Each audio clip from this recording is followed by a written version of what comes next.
আমাদের হাতের কাছে থাকা টুকিটাকি সামান্য কিছু জিনিস দিয়ে এই আর্টিফিশিয়াল প্ল্যান্টটি কিভাবে বানাতে পারেন আজ দেখাবো সেটি। আসসালামু আলাইকুম, কেমন আছেন সবাই? আশা করি অনেক অনেক ভালো আছেন। আমিও আলহামদুলিল্লাহ বেশ ভালো আছি। এই প্ল্যান্টটি তৈরি করতে আমি প্রথমেই নিয়েছি রাইস কুকারের চাল মাপার যে পটটা দেয় সেই অব্যবহৃত পটটি, আর নিয়েছি থালাবাটি পরিষ্কার করা মাজনি।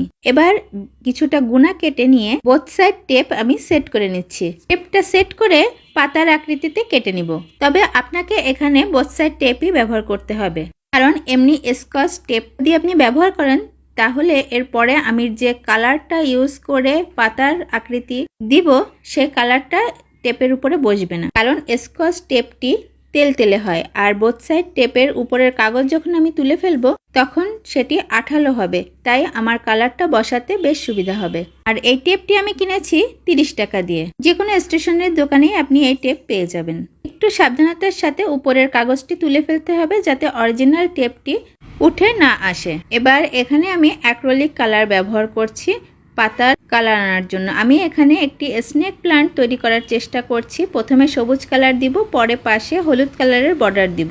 তবে কিন্তু মোটা সাইজের বোথ সাইড টেপ দিয়েও আপনি বিভিন্ন পাতা তৈরি করে ফেলতে পারেন খুব সহজে। আমি এখানে আমার পুরাতন রাইস কুকারে রাইস মেজারমেন্ট কাপটা নিয়েছি। চাইলে যে কোনো কাপ দিয়েই এ ধরনের আর্টিফিশিয়াল প্লান্ট তৈরি করে বেসিন অথবা ডাইনিং কিংবা ড্রয়িং রুমের এক কোণে রেখে দিতে পারেন। পাতার কালার করাটা শেষ, এবার আমি শুকাতে রেখে দিচ্ছি। এবার বেসটা সেট করে নেব। এই প্লাস্টিকের কাপের ভেতরে আমি পাটের রশি নিয়ে নিচ্ছি আর কাপের মুখের সাইজ অনুযায়ী থালাবাটি ধোয়া মাজনিটা কেটে নিচ্ছি। আমি পাটের রশি ব্যবহার করেছি, আপনারা যদি ঘরে থাকে সেটা ব্যবহারের চেষ্টা করবেন তাহলে বেশি ভালো হবে। আমরা মার্কেট থেকে যে আর্টিফিশিয়াল ফ্লাওয়ারগুলো কিনি তার ভিতরে দেখি প্রায় সময় সেলাই দেওয়া থাকে। উপরের থেকে যে কোনো কিছু শোলার ভিতরে ঢুকালে বেশ ভালো সেট হয়ে থাকে। আমার বাসায় শোলা ছিল না, তাই পাটের রশি ব্যবহার করলাম। আর পাটের রশিটা বাইরের থেকে দেখতেও বেশ ভালো লাগছিল।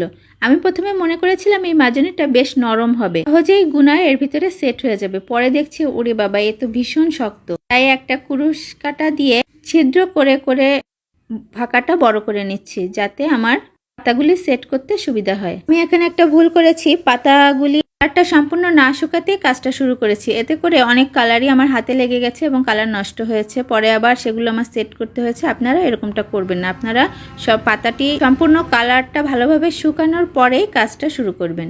এবার চেপে চেপে আমি সেট করে নিচ্ছি। যেহেতু ভিতরে গুনা দেয়া তাই আমার সেট করতে অনেক সুবিধা হয়েছে। গুনাটা যেভাবে চাচ্ছিলাম সহজেই সেভাবে সেট হয়ে যাচ্ছিল। এই তো আমার ঘরে থাকা টুকটাক জিনিসের আর্টিফিশিয়াল ফ্লাওয়ার পট রেডি। কেমন লাগলো আপনাদের কাছে অবশ্যই জানাবেন। অনেক অনেক ভালো থাকবেন সবাই আর আমার প্রতি দোয়া রাখবেন। আল্লাহ হাফেজ।